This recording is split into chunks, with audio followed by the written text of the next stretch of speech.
broken. You're what? The puddle is broken. What? I don't ever get the stuff that you put on the I only get ours. You have a scout. I'll see you ready to uninvite you to invite you back.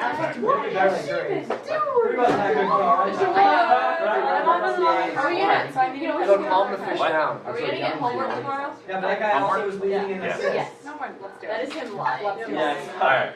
Hey, real quick, let's do a quick discussion of things coming up soon. Obviously, today we're just doing a few notes. Tomorrow we're going to have kind of a fun day where we talk about conic sections, eat a little bit of ice cream tomorrow. Conic sections. Okay? Alright. Now, second thing that I want to talk about, semester test. Semester test will be the Tuesday after we get back. So we're back on a Wednesday. Our semester test is on a Tuesday. The reason why, it's kind of in the middle of the week. We get an extra day to review from a Monday so you're not forgetting everything. And number three, it gives me enough time to actually get it graded by the end of the semester, which is that Friday. Semester test itself will, the practice guide, you will get a physical copy on the Wednesday we get back, but I will add the practice guide to my website if you want to open it up early. Some people like to do that, some people don't, so I don't want to just waste it and print it out right now because some people lose them. So I will put it on my website. If you want to click it, it will open up. I'll make sure it's a Google Doc so it opens up correctly and it doesn't try to download and doesn't show up correctly. So I'll make sure everything works perfectly before I post it. So that'll be probably tonight and tomorrow. I'll put it on both days so you can kind of look at it. Semester test, my previous one's been about 12 to 15 problems. 12 to 15 problems. So when we get back, we'll review maybe 4 problems a day because we have 4 days of review, Wednesday, Thursday, Friday, Monday. So I'll do about 4 problems a day-ish to see kind of what we need to do. And then on that Tuesday, we'll take it. It's pretty straightforward, but I want to make sure that you really understand like the major bullets of what you're supposed to learn. I'm not picking weird, obscure problems. What were the major bullets from the prerequisite chapter? Major bullet from chapter 1, chapter 2, and chapter 9 here. So chapter 9 will be on there. Are the problems on this test going to be the exact problems of other tests like you did in geometry? Yeah, it always works out. Verbatim. So, yeah. You use the problems that I got right on the chapter test. It'll be 2. It always is 2. Now, hey, just to note, I know this is weird, but the Wednesday we get back, that is an early out day. I know that's weird, but it's kind of weird we get back on an early out day, but we will still review that day, so just make sure when you get in here we're ready to go, and I'm just going to put it up on the board. I'll hand out your physical copy of it. I'll probably have it by the door, and you just walk and grab one for the practice guide. So just make sure that you're ready to go for the practice test days. Okay? All right, today, I only have a few notes I want to cover. We'll probably be done early. I just want to cover parabolas, what the formula is, how do you know it, how do you set them up, how do you find it. That's what I want to talk about today. So I have 3 problems picked out. I have 3 problems picked that I want to cover today in your notes, and then we're done. That page 897, that page, that is due today, or sorry, due tomorrow, weather permitting, of course. Now, homework due. I know most people already have it done. If you want to turn in, by all means turn it in. But that's our last assignment of the week. I'm not going to hang you with an assignment today or anything like that. But I just want to make sure we know how to do those. Okay, so if you have questions today, after we're done with these notes, that's the appropriate time to ask. Okay? All right, here we go. He's touching the bottom. But he's not the teacher. All right. Oh, back up he goes. Where's the last question? It's a thrower. Did I have your book last time? Yeah. I did. I gave her back to you. You know I did. I've never hit your book. Now, Lucas on the other hand. Words pointing fingers. Yes. Are you talking about me? Ward's trying to tell me I had your book. I was like, well, I know you hid the book at least 13 3/4 times. One of these. Yeah. That was precise. Mr. Ward, I can do it. Let me do it. We also have to take a test. Justin. I have never hid the book. Justin has never hit the book. All right. Never. I swear. I am a good student. Okay. Hey, the more you talk, the less time we're going to get at the end. Okay. Macy, fire away. I want to know the first example. So again, we're in section 9.3. We're doing parabolas today. Now, that's a type of quadratic, so parabola. It is a type of quadratic, but the problem is today, we need to know what the standard form of the formula is. So there's two types of parabolas, and you have never seen the second one from me anyway. I've maybe seen it in Algebra 2. But we need to talk about the formula for a horizontal type of parabola and a vertical today. So hopefully Macy picks kind of one of each. So I'm hoping that you pick some good ones, but again, if we don't, I'll just re-pick on the last one to make sure. Okay? All right. But the goal today is to do a few examples of what these are, because this is fair game for test, these three that I'm picking from, just to make sure that you know how to do them, because obviously we won't have a major assignment before that semester test, but this is fair game, because they are something that you've already seen before, but I want to show you the new stuff we have to do with them. So, Macy, fire away. Give me the first type of problem. Just give me the equation one. Y squared equals 4x. Okay. Y squared equals 4x. Okay. Let's just write it like that. Okay. I know it might be switched. It's fine. All right. So, if this is your problem, what we're looking at here, this is a quadratic. It has one item has a power of 2 on it. Okay. Now, when I start these problems, because I know Macy said this thing backwards to me, I always like to have the y squared or x squared, whatever the squared variable is, I like to have them on the right side. That's like standard form. Then you want to get this variable by itself. So what I'm going to have to do first is divide this 4 over. Because the variable on this side has to be a 1. Okay, 1x or 1y, whatever it is. On the other side, I'm going to have this out front. Now, I know you could write y squared over 4, but dividing by 4 is the same as multiplying by a 4. It's a reciprocal. Okay, so what we're looking at here is a type of parabola because it has a square term. The item that's inside with the x, that'll be where the vertex of the bowl starts, the parabola. The number inside with the y, this number inside with the y, inside the parenthesis where the y squared is, that number is also part of the vertex. So on mine, since there's no number in with x, no number in with y, we're actually hitting the vertex at 0, 0. In fact, let me put a graph up here, just so we can have this. Okay, all right, so here's my graph. Let's make it a little bit smaller. All right, so here's my graph. So my vertex is going to be at 0, 0 on this particular problem. Now, the later problems we're going to pick, the vertex will be moved. Okay, so that's the vertex. Again, it's the number with the x first, and then the number with the y. Again, these are the numbers I'm picking from. Okay, questions with the setup on how the equation got to that point? Okay, now again, you don't need to put in the x plus 0 and the y plus 0. I just want you to identify like those are zeros. Okay, now, the actual fraction out front, this is actually insanely important. This fraction tells me if we're doing a normal graph, if we're doing an opposite graph. Because what I'm looking for is the number out front. If it's positive, which this one is, it's positive 1/4, that means we're doing a normal graph. Now, the hard part is you guys don't know what a normal graph is yet for these.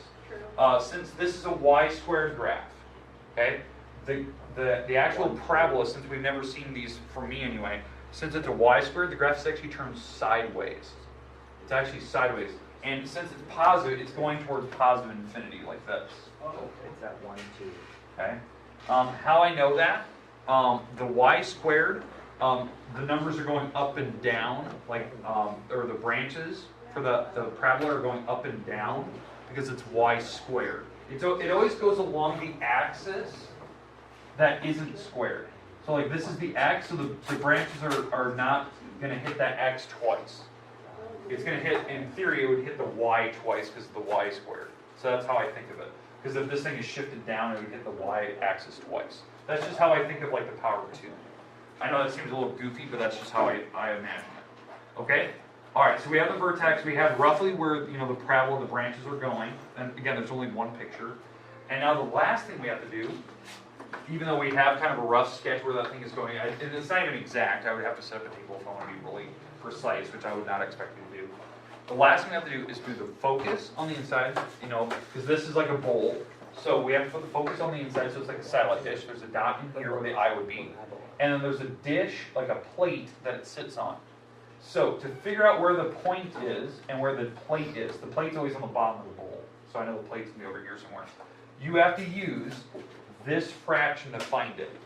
Now the fraction, the default formula for this is this.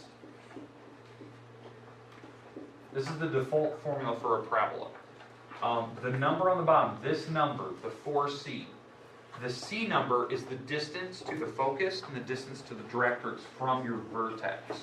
So in my case, this 1/4c is equal to the fraction that we have sitting there, the 1/4. So what number do they plug in here? 1. A 1. Positive 1. A positive 1. They plugged in a 1 because 1 times 4 is 4. Now again, how you actually solve this, if these are weird fractions, just cross multiply and divide, do a proportion and solve it out. Okay? But again, the c turns out to be a 1. That means from here I'm going 1 over and 1 over, and this is where the directrix would be. And this is where the focus will be. There's only one focus, so it's not a foci, it's a focus, it's a singular. And this is called the directrix. The directrix is like the dish that it sits on. So I think of how I think of this, and this is going to seem really weird. The parabola itself is the actual curve. Okay, it's the type of conic. The focuses are like the flakes on the inside, so I think of like frosted flakes, the focus, right? That's the inside the cereal bowl. And then the directrix is the dish that it sits on. So F for frosted flakes, D for dish. That's how I think of it. I know it's silly. It's just, that's how I think of it, so that I always remember how the picture looks. So, The frosted flakes inside the cereal. yeah, it's inside the cereal bowl, and the dish is If the cereal bowl is sideways, your cereal will fall out. yeah, it's gonna fall out. Not necessarily. So how are the frosted flakes defying gravity and sitting right there? Maybe it's spinning. No. If you spin a bowl, it'll stay. You need to put that in your notes. Can you show Focus us, on can you the frosted demonstrate how the flakes. frosted flakes will stay in the bowl if you spin it? We should all have frosted flakes tomorrow. Alright, hey, Tomorrow. okay. Yes. Hey, does everyone understand the drawings? Yes. Now, the last thing, you have to give me the coordinate for the focus, and I need to know the equation for the directrix. 0, 1. So for the focus, say it again. 0, 1. Or 1, 0. Thank you. We're going on that. 1, 0, that's my focus, because it's 1 over and it's up and down 0. And the directrix is an actual equation. Now, which axis did my directrix pass through? X equals -1. Again, how do I know what the equation is for a directrix? It's what axis did it pass through.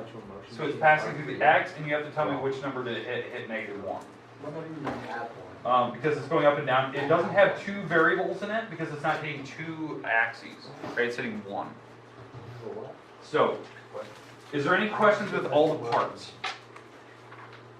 Alright, now, second type of problem will be the same style, right? We're still doing a parabola, but It'll just be the we have to complete the square to set it up.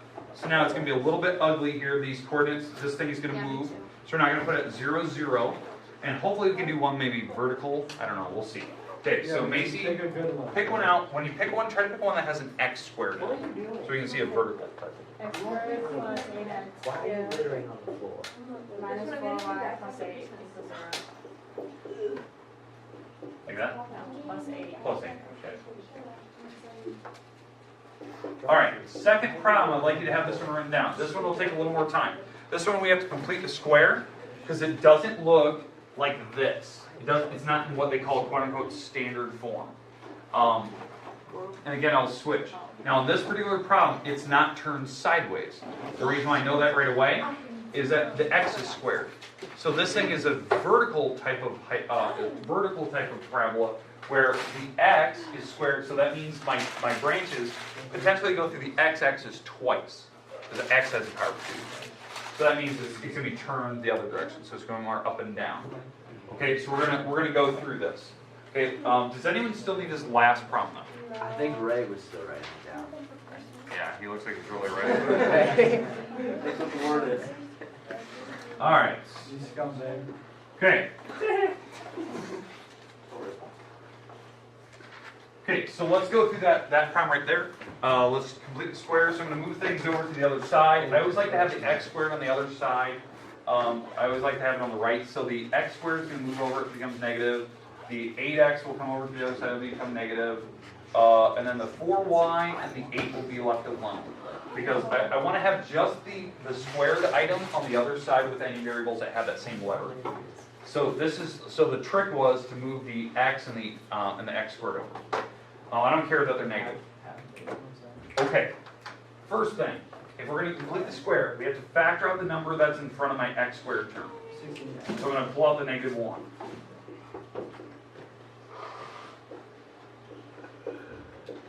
Okay, so I'm dividing out the -1 right now. Okay.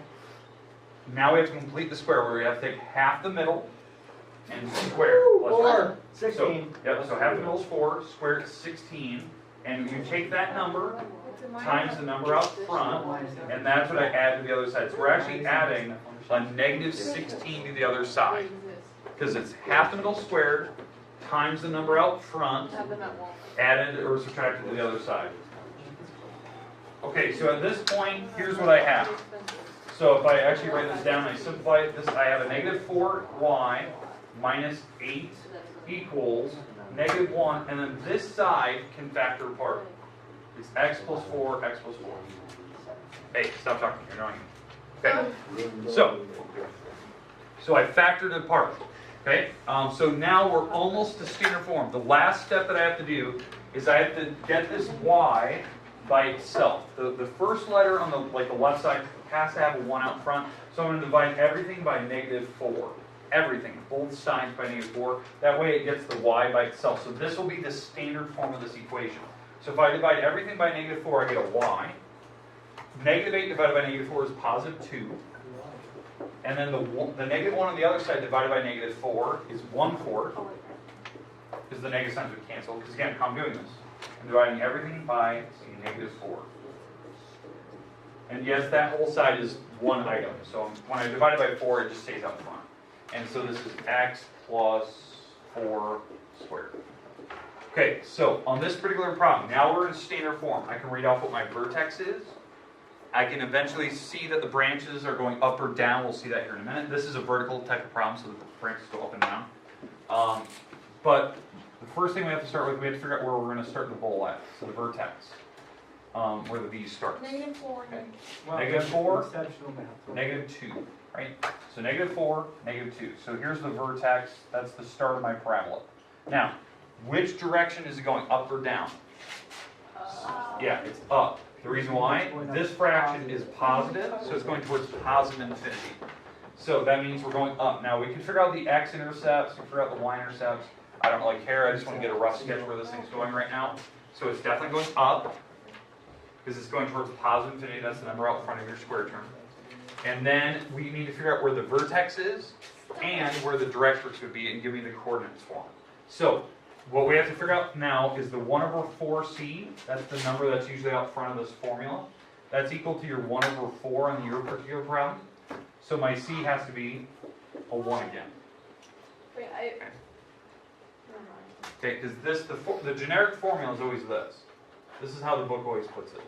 I think they put a k here, 1/4c, x plus h squared. That's how they write it. Oh, So like 1/4 this is your C always vertex, equal to and then the 1/4c is that thing. Say again? 1/4c is always equal to your slope. Whatever fractions out front, whatever number's sitting. Okay. It could be a whole number for all I care, but 1/4c is always equal to that number out front. Yep. So then we solve for c. In this case, it's pretty easy to notice that the only number that we would need to make is a 1. So that means the bowl, or the focus, is 1 up from the vertex, and the directrix is below it. Because again, directrix is the actual dish that it sits on. Wait, so is it always 1 below, or is it whatever? No, it's whatever this number is. So if that number was a 5, from here I go up 5 with the dot, go down 5 with the directrix. So here's my directrix, and then the focus is right here. So now I need the coordinates for the focus. So for the focus, what was the coordinate? -4, -1, good. So we have that dot. And now the directrix. Y equals -1. Yeah, directrix is y equals -3. So directrix -3 or -3. Okay. And again, why was y equals -3? I'm only hitting the y-axis with that directrix. It's only passing through the y-axis. So as I go horizontal. Okay, questions with the actual parabola itself. Now again, if I was going to be doing this on a test and I was trying to be more exact, I would probably want to go figure out where my y-intercept is. I'd probably want to go figure out where my x-intercepts are by just, doing quadratic formula like normal or trying to factor. But for right now, like, I'm not worried about that because we're not there yet. I would be more or less just, do you have the generic look of it down? Do we know where the focus, Directrix are, and the vertex? Question? Instead of frosted flakes, can it be Fruit Loops? Yes. No. So, Fruit Loops How about and the corn vertex. flakes? I like Reese's Puffs better. We put racing the bowl. Yeah, oh sure. Put me inside the jar. Alright. Definitely broke down. Okay. Okay, we only have one more problem here. So we'll do one more. How about Reese's Crunch? Don't break the crunch. Cheers. Captain Crunch. Captain Crunch. No, Okay. I like Hey, Look at Charms. this definitely is broke down. Pops. That's a pretty good cereal. Kicks. I like alphabets. Those are really Alpha. Kibbles and bits. Okay. Hey. Okay, Macy, last problem of the day, please. Focus. -3 bar. Okay, focus. -3, comma 4. You should probably read it. Okay. What? She wants you to read it in 3. She doesn't like the 3. She's judging you. Directrix, y Alright, Directrix. Y equals 10. 2. 2. Close enough. I think close. Alright. Okay. So, on this particular problem, the question is we have to come up with the equation for the parabola. They gave me 2 parts I needed. The only thing I don't have is the vertex, and I need to know basically which direction I'm going here, and I can plug in all the numbers. This one's, I always consider these problems to be the easier ones, because they gave me everything I needed. I don't need to figure out the formula and interpret what the formula is. All I have to do is plug these things in. I'm going to draw a mock picture first, because I don't know if this thing is sideways or vertical. I get kind of a sense for where this thing is going because of the Directrix. The Directrix is at y equals 2. So by knowing that Directrix, this graph is definitely going up and down. So it's an up and down type of parabola. It's a vertical type. So for the Directrix, it's going through 2. Now the focus is at -3, comma 4. So this is the focus. So yeah, so not 2 yet. So yeah, so on this thing, let me get rid of the Directrix order here. You'll get it next time. Hey, you gotta stop talking. I'm getting annoyed. Alright, so the focus and Directrix. My vertex has to be directly in between. So this is my vertex for my particular problem. Now, why that's important? Because now I can plug in my generic formula. Hey, we have to stop talking, guys. Seriously, I can't handle this. I'm just getting enraged right now. So, the vertex is at -3, comma 3. So that's my vertex. So -3, -3, positive 3. So this is x minus a -3, and this will be y minus 3. So this part here makes plus. Again, how I'm doing that? It's always x minus that number and y minus the y number for the vertex. So this is my generic formula. This part is squared because again I'm going through technically the x-axis twice in theory, even though I'm not. This thing's going up like that.